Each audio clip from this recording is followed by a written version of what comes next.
নলবাৰীত যেহেতু দ্বিতীয় পৰ্যায়ত পঞ্চায়ত নিৰ্বাচন অনুষ্ঠিত হ'ব দ্বিতীয় পৰ্যায়ৰ পঞ্চায়ত নিৰ্বাচনৰ বাবে দেখিবলৈ পোৱা গৈছে বিভিন্ন প্ৰান্তত যি প্ৰচাৰ অভিযান সেই প্ৰচাৰ অভিযান এতিয়া তুংগত উঠিছে।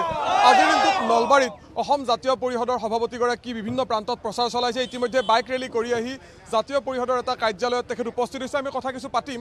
প্ৰথম পৰ্যায়ৰ নিৰ্বাচন সুকলমে সম্পন্ন হ'ল, দ্বিতীয় পৰ্যায়ৰ বাবে এতিয়া পূৰ্ণ প্ৰচাৰ চলিছে। প্ৰথম পৰ্যায়ত কি ধৰণৰ হ'ল আপোনালোকৰ?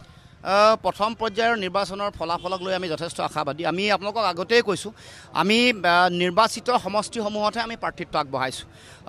আমি 21 চনৰ বিধানসভা নিৰ্বাচনত য'ত য'ত ভাল ফলাফল আমি দেখুৱাইছিলোঁ, যিবোৰ অঞ্চলত যিবোৰ সমষ্টিত জাতীয়তাবাদৰ ভেটি আৰু দুৰ্গ অতি শক্তিশালী, সেই অঞ্চলসমূহত প্ৰাৰ্থিত্ব আগবঢ়াইছোঁ। আৰু আৰম্ভণিৰ পৰা আমাৰ যিটো লক্ষ্য আছিলে, আমি ঐক্যবদ্ধভাৱে খেলিম। আৰু সেইকাৰণে আমি সেইধৰণে আমি সমষ্টিবোৰত যদি ক'ৰবাত 2গৰাকী জিলা পৰিষদ দিছোঁ, ক'ৰবাত 1গৰাকী দিছোঁ। আঞ্চলিক পঞ্চায়তৰ সদস্য যদি 15টা আঞ্চলিক পঞ্চায়ত আছে, আমি 7গৰাকী বা 6গৰাকী দিছোঁ।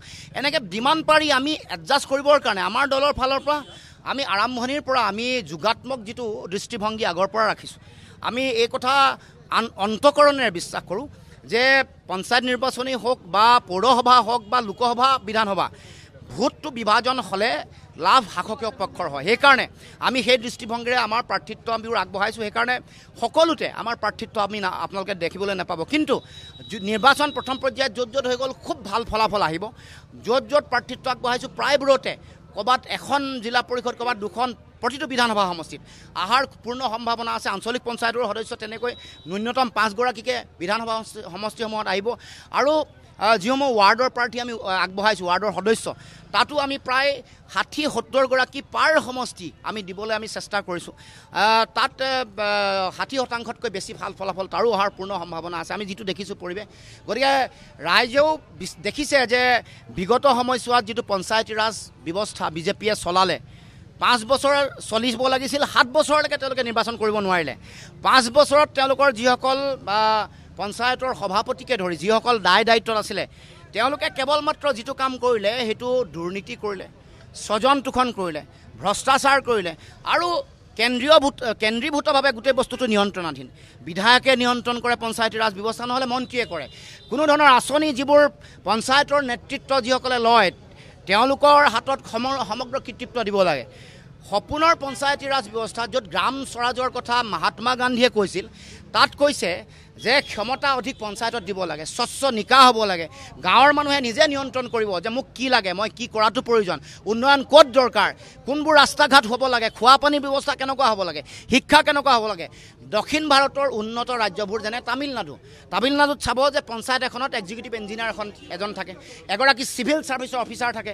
তেওঁলোকে গোটেই ব্যৱস্থাটো চোৱা চিতা কৰে, পৰিকল্পনা কৰে আৰু তেওঁলোকে গোটেই টকা পইচাও আনকি তেওঁলোকে তাতে বিল চেংচন কৰি উলিয়াই লৈ যাব পাৰে। কিন্তু আমি তেনেকুৱা ধৰণৰ পঞ্চায়তী ৰাজ ব্যৱস্থা হোৱা নাই। আমি তেনেকুৱা পঞ্চায়তী ৰাজ হ'বৰ কাৰণে আমাৰ ইস্তাহাৰত আমি ইতিমধ্যে উল্লেখ কৰিছোঁ দৃষ্টিভংগী, আৰু আমাৰো প্ৰাৰ্থী তেনেকুৱা গুণগতভাৱে ভাল ৰাজনীতিতা কৰাৰ পৰিৱেশ তৈয়াৰ কৰিছোঁ। সেইকাৰণে আমি ৰাইজক আহ্বান জনাইছোঁ, বিগত সময়ৰ বিজেপিৰ ভ্ৰষ্টাচাৰ, দুৰ্নীতি, স্বজন পোষণ, চিণ্ডিকেট ৰাজ আৰু কেন্দ্ৰীভূত ব্যৱস্থাৰ যিটো তেওঁলোকৰ যিটো ৰাজনীতি, সাম্প্ৰদায়িক ৰাজনীতি, সংকীৰ্ণ ঘৃণাৰ ৰাজনীতি, তাৰ বিপৰীতে সমাজ গঢ়িবৰ কাৰণে, গাঁৱৰ মানুহৰ উন্নয়নৰ কাৰণে যাতে আমাৰ প্ৰাৰ্থীসকলক, নৱজিৎ কলিতাক জিলা পৰিষদৰ প্ৰাৰ্থী হিচাপে জাহাজৰ চিনত ভোট দিয়ক, আৰু যিসকল আমাৰ প্ৰাৰ্থী আছে সকলোকে ভোট দিয়ক।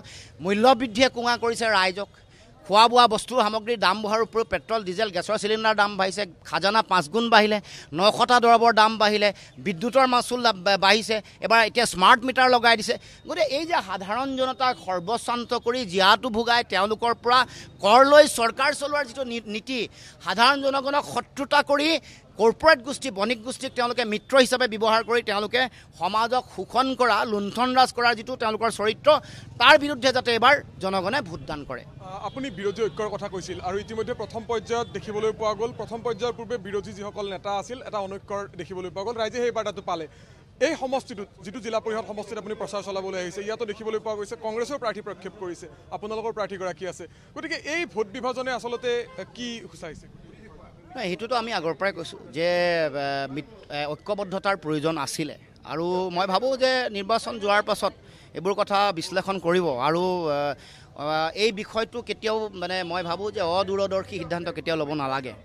আৰু এতিয়াও যিবোৰ কথা বতৰা চলি আছে সংবাদ মাধ্যমত আপোনালোকে দেখি আছে, প্ৰশ্নবান, তৰ্ক বিতৰ্ক, এইবোৰ সকলো আচলতে সংযমী হৈ জনগণে কি বিচাৰিছে, জনগণৰ আহ্বান কি মানুহৰ হৃদয়ৰ কথা যদি অনুভৱ কৰিব নোৱাৰে বুজিব নোৱাৰে তেতিয়াহ'লে ৰাজনীতি কৰিব নোৱাৰিব আমি ভাষকীয় পক্ষৰ কাৰণেহে সুবিধা হ'ব গতিকে মই আজিও আহ্বান জনাওঁ যে আমি সকলোৱে সংযমী হৈ বাস্তৱ পৰিস্থিতি সকলোৱে অনুধাৱন কৰি জনগণৰ মনৰ কথা হৃদয়ৰ কথা অনুমান কৰি অনুধাৱন কৰি প্ৰত্যেকে সিদ্ধান্ত ল'ব লাগিব ৰাজনীতি মানুহৰ কাৰণে কৰিছোঁ ৰাজনীতি জনগণৰ কাৰণে কৰিছোঁ জনগণৰ মনৰ আহ্বান আমি সকলোৱে হৃদয়ংগম কৰিব লাগিব উপলব্ধি কৰিব লাগিব সেই ধৰণে সিদ্ধান্ত গ্ৰহণ কৰিব লাগিব অন্যথা হাৰিয়ানা আৰু দিল্লী হ'ব ২৬ৰ পূৰ্বে এই যিখিনি আচলতে জনসাধাৰণৰ মনৰ কথা এই মনৰ কথাখিনি বিৰোধী নেতৃত্বই উপলব্ধি কৰিব পাৰিব বুলি আপুনি আশাবাদী না মই আহ্বান জনাইছোঁ মোৰ দায়িত্ব জনগণৰ মনৰ কথা মই আহ্বান জনোৱাটো মোৰ দায়িত্ব সেই কথা তেওঁলোকে নিশ্চয় বিচাৰ বিশ্লেষণ কৰিব কাৰণ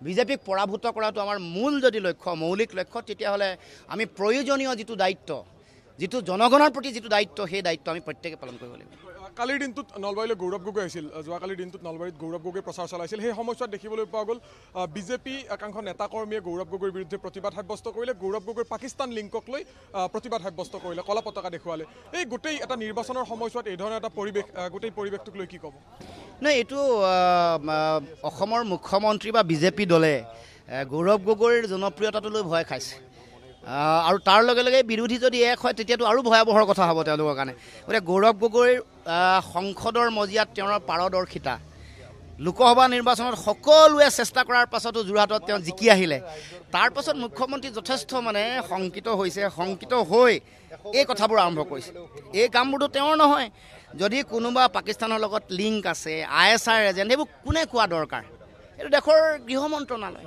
দেশৰ বহি পৰিক্ৰমা মন্ত্ৰণালয় এইবোৰ মন্ত্ৰণালয়ৰ ফালৰ পৰা কোনো ধৰণৰ বক্তব্য নাই দেশৰ না ডিফেন্স এক্সটাৰ্নেল এফেয়াৰ্ছ মিনিষ্ট্ৰীয়ে কিবা কৈছে না গৃহ বিভাগৰ ফালৰ পৰা কিবা বক্তব্য আহিছে মুখ্যমন্ত্ৰীক মই কৈছোঁ যে আপুনি যিবোৰ কথা কৈ আছে আপোনাৰ লগত দেখোন অমিত শ্বাহ বহুত ভাল অমিত শ্বাহৰ পৰা ব্যৱস্থা ল'বলৈ কওক সেই কাম নকৰে কিয় নে ৰাজনীতিৰ নামত ৰাজনীতি যেনেকৈ কৰি থাকে তেনেকৈ কৰি থাকিব অসমৰ ৰাইজে এইবোৰ বুজি পোৱা হৈছে সিদ্ধান্ত ২৬ত ল'ব পঞ্চায়ত নিৰ্বাচনত ইয়াৰ আধাৰটো প্ৰস্তুত হ'ব ফাউণ্ডেশ্যন প্ৰস্তুত হ'ব ২৬ত সম্পূৰ্ণ ৰূপত উৎখাত হ'ব বিজেপি এইটো মই নিশ্চিত পঞ্চায়ত নিৰ্বাচনত আপুনি আধাৰ সৃষ্টি হোৱাৰ কথা কৈছে কিন্তু পঞ্চায়ত নিৰ্বাচনতে বিভাজন দেখিবলৈ পালে ৰাইজে পঞ্চায়ত নিৰ্বাচনত সেই বাৰ্তা এটা ৰাইজৰ মাজত গ'ল গতিকে ২৬ক লৈ ৰাইজ কিমান আশাবাদী কিমান আত্মবিশ্বাস থাকিব ৰাইজৰ মই এইটোতো ঐক্যবদ্ধ হ'বই আৰু এইবাৰ আমি ঐক্যবদ্ধ হ'ব নোৱাৰিলেও ফলাফলটো ৰাইজে দিব এবাৰ বিজেপিৰ বিৰুদ্ধে এবাৰ ফলাফল যাব আপোনালোকে চাই থাকক ৰিজাল্টৰ ফলাফল চাওক তেতিয়া এটা আশাপ্ৰদ ফলাফল আহিব আৰু সেইটোৱে ২৬লৈকে এটা যাত্ৰাৰ কাৰণে এটা শক্তি প্ৰদান কৰিব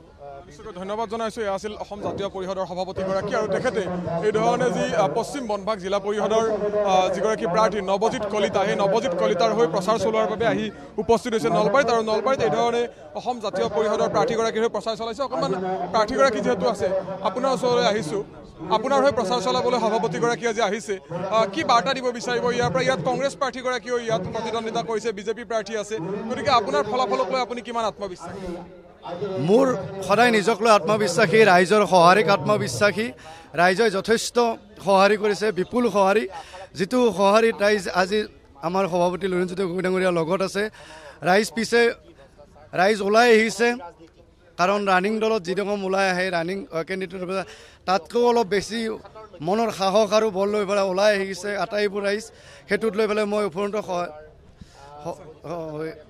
উৎসাহিত হৈছোঁ আৰু ৰাইজক ধন্যবাদো জনাইছোঁ দেখিবলৈ পোৱা গৈছে অসম জাতীয় পৰিষদৰ সভাপতিগৰাকী আজি নলবাৰীৰ বিভিন্ন প্ৰান্তত এই ধৰণে যি প্ৰচাৰ সভা সেই প্ৰচাৰ সভাত অংশ লৈছে আৰু দলীয় প্ৰাৰ্থীগৰাকীৰ হৈ এই ধৰণে যি প্ৰচাৰ কাৰ্যসূচী এই প্ৰচাৰ কাৰ্যসূচী অব্যাহত ৰখা দেখিবলৈ পোৱা গৈছে